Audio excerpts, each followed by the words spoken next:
اس میں ایک جنات کے ذریعے جادو ہوتا ہے اور ایک جادو وہ ہوتا ہے جس کو ہم شعبۃ بازی کہتے ہیں. تو شعبۃ بازی کی پھر دو قسمیں ہیں.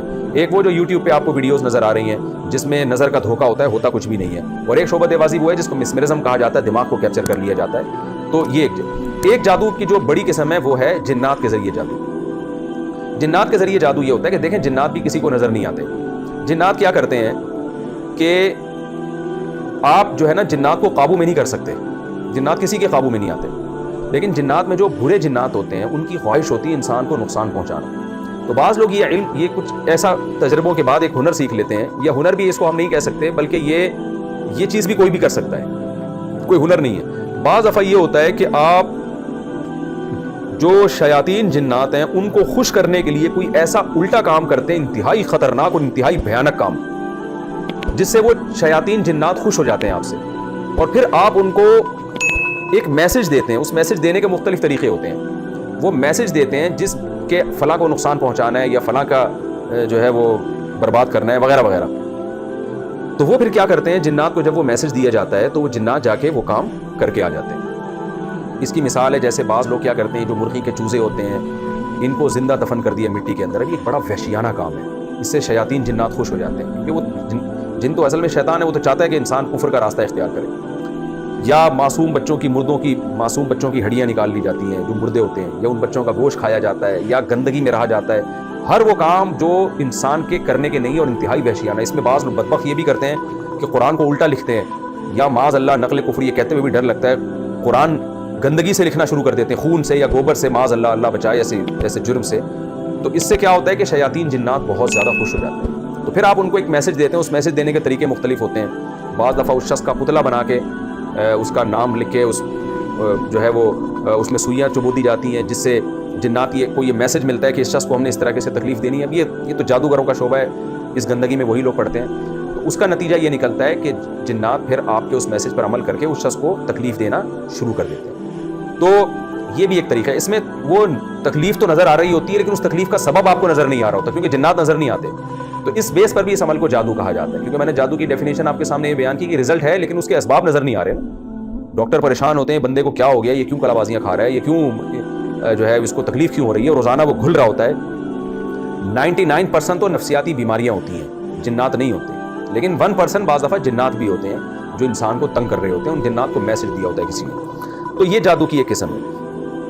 تو ہمارے نبی صلی اللہ علیہ وسلم پہ جو جادو ہوا تھا وہ یہ جنات والی قسم کا جادو تھا. آپ صلی اللہ علیہ وسلم پر جو ہے وہ کنویں کے اندر جادو کیا گیا تھا. سورہ فلق سورہ ناس کی تفسیر میں اس کو ڈیٹیل سے بیان کر چکا ہوں. تو یہ جو پہلی قسم ہے جادو کی, جس میں شعبدے بازی ہوتی ہے, جو یوٹیوب پہ ویڈیوز آ رہی ہے, ٹانگ کاٹ کے الگ کر دیا اور پھر جوڑ دیا, اس جادو سے ہر ایک کی نظر دھوکہ کھاتی ہے, چاہے عقل مند ہو یا بے وقوف ہو, کیونکہ یہ تو نظر بندی ہے نا ایک طرح کی.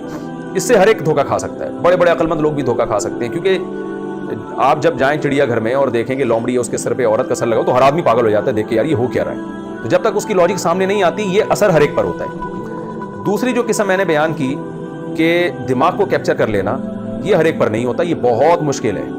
یہ انہی پر ہوتا ہے جو بے وقوف ہوتے ہیں اور انفعال, ان کے اندر قوت ارادیہ کو سے متاثر ہونے کا مادہ زیادہ ہوتا ہے. تبھی یہ عورتوں پہ زیادہ اثر ہوتا ہے اس پر. وہ لوگ جن کا مضبوط کانفیڈنس کے مالک ہوں, مضبوط قوت ارادیہ, ان کو آپ جو مرضی کروا دیں ان کو یہ اوٹ پٹانگ چیزیں نظر نہیں آئیں گی کبھی بھی. اس کی میں ایک اور واقعے سے بات سمجھا دیتا ہوں. ہم ایک دفعہ ایک گاؤں میں گئے تو وہاں ایک قبر تھی. اس قبر کے بارے میں یہ مشہور تھا کہ اس قبر میں ایک بابا ہیں جو بھی قبر کے قریب لیٹتا ہے تو یہ بابا لات مار کے اس کو بھگا دیتے ہیں. تو ہم نے دیکھا جو بھی اس قبر پہ لیٹ رہا ہے واقعی یہ غیبی لات آ رہی ہے, اور وہ بندہ لڑکتا ہوا جا کے دیوار سے, قبرستان کی دیوار سے جا کے لگتا تھا, وہ ایسی کلابازیاں کھاتا ہوا جاتا ہے. تو ہم نے کہا ڈرامے بازی ہے, یہاں شیاطین ہیں جو دھکے مار رہے ہیں, تو جس آدمی کی قوت ارادیہ مضبوط ہوگی اس پر شیاطین کا اثر نہیں ہوگا. تو ہمارے ایک طالب علم تھے, بہت ہی چھوٹا قد, دبلے پتلے سے, وہ لیٹے تو ان کو کچھ بھی نہیں ہوا. پھر میں لیٹا, مجھے بھی کچھ بھی نہیں ہوا. تو ان لوگوں نے کہا کہ یار یہ تم لوگوں کا عقیدہ صحیح نہیں ہے, اس طرح کی باتیں کی.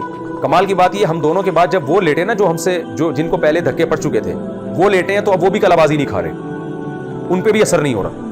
تو وہ اٹھ کے ہمیں کہنے لگے تم لوگوں نے پتہ نہیں کیا کیا, یہاں پہ بزرگ کی کرامت کی ختم کروا دی, تمہاری نحوست ہے. ہمیں گالیاں دینا شروع کر دی, انہوں نے برا بلا کہنا. ہم نے کہا یہ کوئی کرامت ورامت نہیں ہے, اصل میں یہاں شیطان ہے, شیاطین یہاں ہیں, جنات ہیں. جب جنات نے دیکھا کہ ایک شخص کی قوت ارادی مضبوط ہے تو جنات وہاں سے شارٹ ہو گئے. اب وہ تم پہ بھی اثر نہیں کر پا رہے. تو جنات کا جادو ہو یا یہ جو مسمرزم والا جادو ہو, یہ عام طور پر ان پر اثر انداز ہوتا ہے جن کی قوت ارادیہ کمزور ہوتی ہے. اس میں مسلم اور غیر مسلم کا فرق نہیں ہے.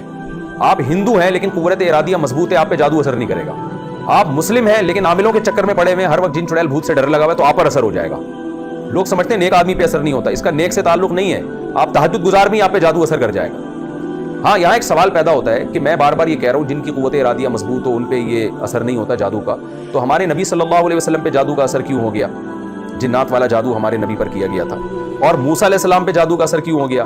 موسیٰ علیہ السلام پر جو جادو ہوا تھا وہ دوسری قسم کا جادو تھا, مسمرزم والا جادو نا, کہ انہوں نے قوت خیالیہ پہ قبضہ کر لیا اور لوگوں کو یہ دکھا دیا اپنے جادو کے زور سے مسمرزم کے ذریعے کہ یہ لاٹھیاں سانپ بنی ہوئی ہیں, حالانکہ وہ حقیقت میں سانپ نہیں بنی تھی. انہوں نے کیپچر کر لیا. تو سوال پیدا ہوتا ہے موسیٰ علیہ السلام پہ اثر کیوں ہو گیا, حالانکہ ان کی تو قوت ارادی بڑی مضبوط تھی. اس کا جواب یہ ہے کہ یہ اثر اللہ نے ایک حکمت سے ہونے دیا, کیونکہ یہاں ایک معجزہ ظاہر کرنا تھا.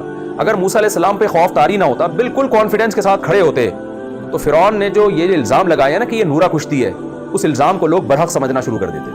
لوگ کہتے ہیں کہ واقعی دیکھو موسیٰ علیہ السلام پہ تو کوئی اثر ہی نہیں ہوا, اس کا مطلب وہ یہ جانتے تھے کہ یہ جادو ہے اور یہ حقیقت نہیں ہے, تو اور جادوگر ہی جان سکتا ہے کہ یہ جادو ہے, اس کا مطلب معاذ اللہ یہ بھی جادوگر ہے.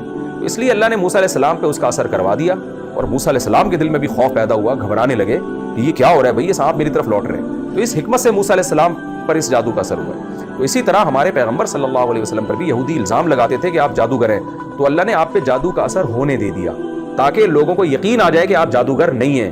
کیونکہ جادوگر پہ جادو کا اثر نہیں ہوتا, وہ تو حقیقت سمجھ رہا ہوتا ہے, وہ توڑ کر لیتا ہے, کچھ بھی کر لیتا ہے. تو یہ حکمت تھی, ورنہ جادو اتنے آرام سے نہیں ہوتا جتنا لوگوں نے فرض کر لیا. نہ کسی پہ جنات بھیجنا اتنا آسان ہے, نہ کسی پہ مسمرزم کرنا اتنا آسان ہے. آپ کی قوت ارادی مضبوط ہے تو یہ چیزیں اثر نہیں کرتی ہیں. میں نے آپ کو جنات والا واقعہ وہ قبرستان کا سنایا کہ میں لیٹا ہوں تو ہم پہ تو کچھ بھی نہیں ہو رہا, حالانکہ جو ہم سے پہلے لیٹے تھے وہ تو ہم سے زیادہ دیندار تھے. میرا خیال ہے جہاں تک, ان کی بڑی داڑیاں تھیں, تہجد گزار نمازی لوگ تھے, مگر ان پہ لڑکیاں لگ رہی ہیں. اس کا قوت ارادی سے تعلق ہے. جنات وہاں بوریہ بستر گول کر کے چلے جاتے ہیں. تو اچھا, اب آخری بات جلدی سے, وقت ہمارا جو ہے نا وہ تھوڑا رہ گیا ہے. تو یہاں ایک بات اہم سمجھنا ضروری ہے, ایک آخری بات جو جادو سے متعلق ہے, کہ کیا جادو سے کسی چیز کی حقیقت کو بھی چینج کیا جا سکتا ہے یا نہیں. یہ بھی ایک بہت اہم ٹاپک ہے. پہلا تو یہ خوب سمجھ لیں کہ جادوگروں سے ڈرنے کی بالکل ضرورت نہیں ہے. جس طرح آج عاملوں کو مسلط کر لیا ہے نا, فلاں پہ جن, فلاں پہ چھوڑے, 99% بھی نہیں بلکہ 99.9% نفسیاتی کیسز ہوتے ہیں جن کو لوگ جادو سمجھ رہے ہوتے ہیں عاملوں کے کہنے سے. میرے پاس نفسیاتی ڈاکٹرز آتے ہیں, انہوں نے مجھے بتایا کہ کتنے کو عاملوں نے کہا تھا کہ یہ جن ہے, ہم نے میڈیسن سے ان کا علاج کیا اور الحمدللہ وہ ٹھیک ہو گئے. یہ عاملوں کی باتوں میں کبھی بھی نہ آئے. تو آپ یہ کہہ سکتے ہیں کہ حضرت یعنی سورہ بقرہ میں ہے کہ جادو کے زور سے جادوگر جو ہے, بنی اسرائیل میں جو جادوگر تھے میاں بیوی میں لڑائی ڈلوا دیا کرتے تھے. اس کا مطلب جادوگر کو اتنی طاقت ہے کہ وہ میاں بیوی میں لڑائی بھی ڈلوا دے. دیکھیں, شعبت بازی کے ذریعے غلط فہمیاں پھیلائی جا سکتی ہیں. ایک چیز ہے نہیں, آپ نے کچھ خفیہ اسباب اختیار کیے, شوہر بدگمان ہو گیا بیوی سے, کچھ ایسی چیز بیوی نے دیکھ لی جس سے بیوی بدگمان ہو گئی شوہر سے, تو یہ شعبت باز لوگ یہ کام کر سکتے ہیں. تو اس میں وہ شعبت بازی والا جادو بھی ہو سکتا ہے, اس سے مراد مسمرزم بھی ہو سکتا ہے, اس سے مراد جنات بھی ہو سکتے ہیں. شیاطین بعض دفعہ وسوسے ڈالنا شروع کر دیتے ہیں, تو خام میں اچھی بھلی بیوی کے بارے میں الٹے وسوسے آتے ہیں. لوگ ہوتے ہیں نا وہمی, تو یہ کام شیاطین کرتے ہیں. ورنہ جادوگر کے پاس حقیقت میں اتنی پاور نہیں ہے کہ جب چاہے میاں بیوی میں طلاق ڈلوا دے. اگر ایسا ہوتا تو یہ تو دنیا میں عذاب کھڑا کر چکے ہوتے اب تک. جادوگر کسی سیاسی لیڈر, اچھا یہ بھی ذہن میں رکھیں, جادو کا اثر عام طور پہ 99.9% مشہور لوگوں پہ نہیں ہوتا. جادو کا اثر حکمرانوں پہ نہیں ہوتا, کیونکہ اس وہاں تک ان کو اللہ نے طاقت نہیں دی ہے کہ اتنے پاورفل ہو جائیں. تو جن لوگوں میں کانفیڈنس ہوتا ہے ان پہ اثر نہیں ہوتا. تبھی آپ دیکھیں ہزاروں جادوگر جنہوں نے موسیٰ علیہ السلام کو دکھایا کہ لاٹھیاں سانپ بن رہی ہیں, فرعون کا کچھ نہیں بگاڑ سکے وہ. ورنہ وہ فرعون کو کہتے ہیں کہ ہم اتنے زبردست ہیں کہ ہم نے جب لاٹھیوں کو سانپ بنا دیا تو ہم یہ اب ساری لاٹھیاں تیری طرف بھیجیں گے اور سانپ بن کے تجھے کاٹ کے کھا جائیں گی. کچھ بھی نہیں کر سکے وہ فرعون کا. فرعون نے ان کو قتل کر دیا. اور آج بھی دیکھ لیں, سیاسی لیڈر ایک دوسرے کے خلاف تقریریں کر رہے ہوتے ہیں, کہیں بھی کسی کے پاس کوئی جادوگر نہیں ہوتا کہ جادو کے زور سے مسلم لیگ کی حکومت ختم کرا دی, یا مسلم لیگیوں نے جادوگروں کے زور سے PTI کی حکومت ختم کرا دی ہو. ایسا کچھ بھی نہیں ہوتا. تو یہ جادوگروں کو اتنا نہ باپ بنائیں اپنا, کیونکہ آج ہر خاندانی جھگڑے میں الزام لگا دیا جاتا ہے فلاں نے جادو کیا, فلاں نے یہ کیا, فلاں نے یہ کیا. یہ سب ڈرامے بازی ہے. اتنے آرام سے یہ چیزیں نہیں ہوتی, اور جادو کا اثر ہر ایک پر ہوتا بھی نہیں ہے, اور جس پر ہوتا ہے تو ضروری نہیں کہ 100% اثر ہو. یہ عین ممکن ہے 1% ہو, 2% ہو. اتنا زیادہ ان چیزوں سے گھبرانے کی ضرورت نہیں ہے. جو لوگ ان چیزوں سے زیادہ گھبراتے ہیں, ان چیزوں سے زیادہ پڑھتے ہیں, انہی پر زیادہ اثر ہوتا ہے ان چیزوں کا. اچھا, یہاں ایک اہم بات جو میں آپ کے سامنے عرض کروں کہ کیا جادو کے زور سے کسی چیز کی حقیقت کو بھی چینج کیا جا سکتا ہے. یعنی کیا یہ پاسبل ہے کہ جادو کے زور سے لاٹھی کو حقیقت میں سانپ بنا دیا جائے؟ یا یہ پاسبل ہے کہ جادو کے زور سے پتھر کو حقیقت میں کوئی چیز بنا دی جائے؟ تو یہ ایک ایسا مسئلہ ہے جس میں علماء کا اختلاف ہے۔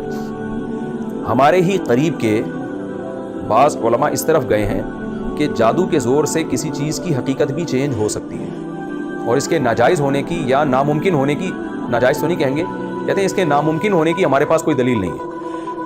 اور ان میں مولانا اشرف علی تھانوی رحمۃ اللہ علیہ جو ماضی قریب کے علماء میں سے ہیں، ان کی رائے یہی ہے کہ یہ ممکن ہے کہ جادو کے زور سے کوئی جادوگر کیا کرے، ایک چیز کی حقیقت ہی کو چینج کر دے۔ اور ان کی دلیل کیا ہے؟ حضرت عبداللہ بن سلام رضی اللہ تعالیٰ عنہ جو یہودیوں کے بڑے عالم تھے، وہ یہ کہا کرتے تھے کہ اگر رسول اللہ صلی اللہ علیہ وسلم کے بتائے ہوئے مخصوص دعا میں نہ پڑھتا تو یہودی مجھے جادو کے زور سے حمار یعنی گدھا بنا دیتے۔